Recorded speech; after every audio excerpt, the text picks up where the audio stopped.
Bonjour à toutes et à tous, c'est Yeboy. Aujourd'hui, on se retrouve pour la deuxième vidéo concernant les investissements dans Counter-Strike. On va parler des consommables et des non consommables dans le jeu, quelle est leur utilité, ce qu'ils nous apportent et pourquoi ils nous intéressent. Suite à ça, je vais prendre deux exemples de placements et plutôt de prédictions que j'ai faites, que je pense être intéressants pour pouvoir justement investir un peu d'argent dans Counter-Strike. Je vais commencer en vous donnant les bases théoriques concernant les consommables dans le jeu. Donc j'ai construit cette droite de consommabilité sur laquelle je vais placer les différents items, des items qui sont faits uniquement pour être consommés jusqu'à ceux qu'on ne peut pas du tout consommer. Je vais nuancer justement les différents items en fonction de leur position, c'est le but de la courbe. On peut donc commencer avec les items dont la seule finalité est d'être consommés dans le jeu, notamment les caisses qui sont obtenables ou qui étaient obtenables en tant que drop directement dans le jeu, également toutes les capsules de stickers qu'on peut acheter aussi sur le jeu, que ce soit pendant les majors, les tournois d'e-sport donc par rapport aux équipes, par rapport aux joueurs, ou alors les stickers qui sont uniquement décoratifs qu'on peut acheter en tout temps également sur le marché dans le jeu Counter-Strike directement. De manière plus aléatoire, moins automatique et aussi pendant les majors, on a toutes les boîtes souvenirs qui drop en fonction de si on est sur le stream, en fonction de si on est dans le jeu.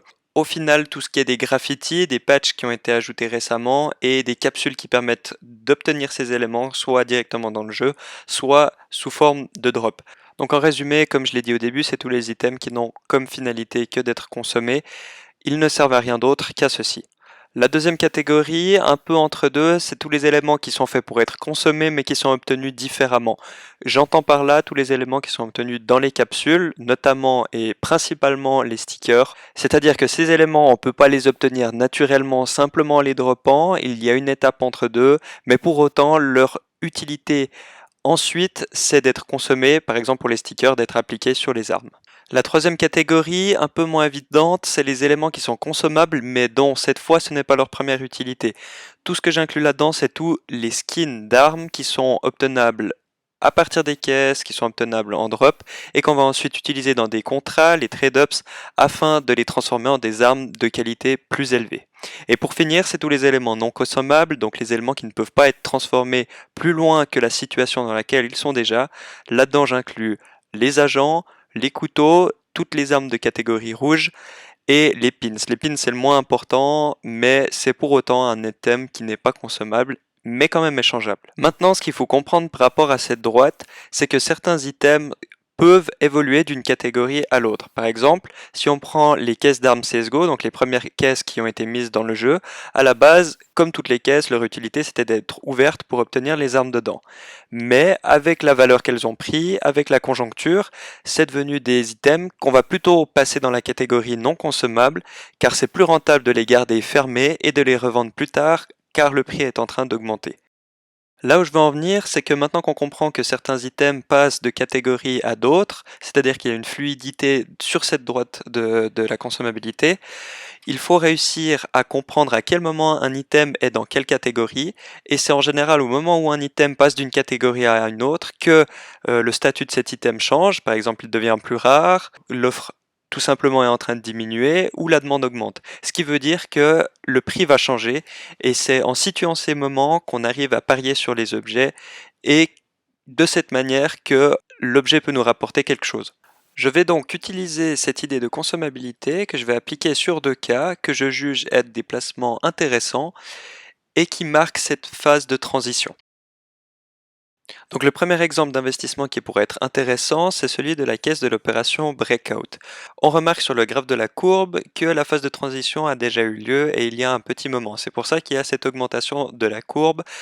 Avant, on était dans une situation où l'objet était droppé et il y en avait beaucoup, du coup il était consommé assez régulièrement. Et là, comme l'offre diminue, les gens ralentissent la consommation car ça devient plus cher et l'élément prend de la valeur. Donc il est moins consommé, l'offre diminue. Il y a d'autres éléments qui rentrent en compte, ce n'est pas seulement la consommabilité qui est importante. Par exemple, dans cette caisse, elle fait qu'il y a le couteau Butterfly, et ce couteau n'est obtenable que dans certains patterns qui sont jugés très intéressants et qui ne seront plus obtenables. Ici à l'écran, vous avez des exemples. Le résultat de tout ça, c'est que la demande est en train d'augmenter alors que l'offre est stable voire diminue. Je dirais que On est un peu en retard par rapport au moment où le placement aurait été optimal, mais là on est encore dans un bon moment. La valeur de la caisse va sûrement augmenter, voire pas mal augmenter, et le prix est encore relativement bas. Donc c'est pour ça que ce placement est assez intéressant.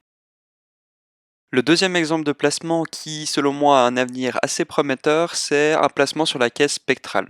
Il y a plusieurs raisons à ça. La première, c'est que la caisse spectrale est devenue un drop rare en mars 2017, c'est-à-dire qu'on peut l'obtenir de manière très ponctuelle dans le jeu, mais elle est principalement plus obtenable, donc l'offre diminue fortement alors que la demande est la même, voire augmente. Donc ça, c'est le premier élément de base qui fait qu'une caisse va prendre de la valeur. Maintenant, on se rend compte que ça fait un moment que cette caisse est devenue rare et que la quantité est en train de diminuer régulièrement, la quantité de caisses disponibles donc. Malgré ça, on se rend également compte que le prix actuel de la caisse, qui est aux alentours des 15 centimes, est relativement bas, ce qui veut dire que la caisse va gentiment faire la transition vers quelque chose qui va prendre de la valeur de manière assez régulière. Pourquoi cette caisse prendrait de la valeur? C'est principalement à cause des skins qui sont à l'intérieur. En fait, dans cette caisse, il n'y a pas de skin vraiment marquant à l'image des Asimov par exemple, qui nous viennent tout de suite en tête. Dans cette caisse, on remarque qu'il y a plusieurs skins qui sont intéressants, que les gens aiment bien utiliser, on les voit assez souvent, mais c'est pas pour autant des skins qui ont une valeur très importante.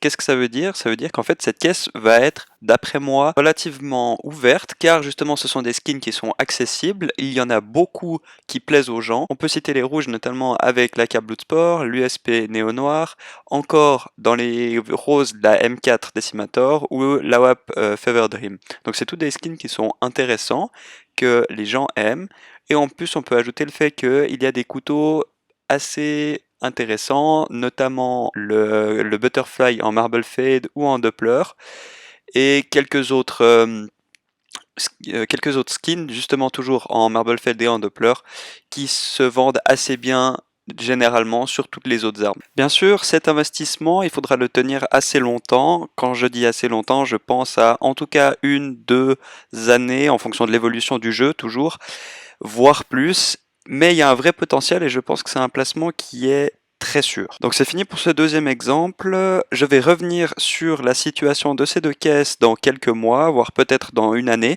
et voir comment ça a évolué par rapport à la prédiction que j'avais faite. Cette vidéo sur les consommables et ces deux exemples de placement est donc terminée. Merci d'avoir écouté jusqu'à la fin.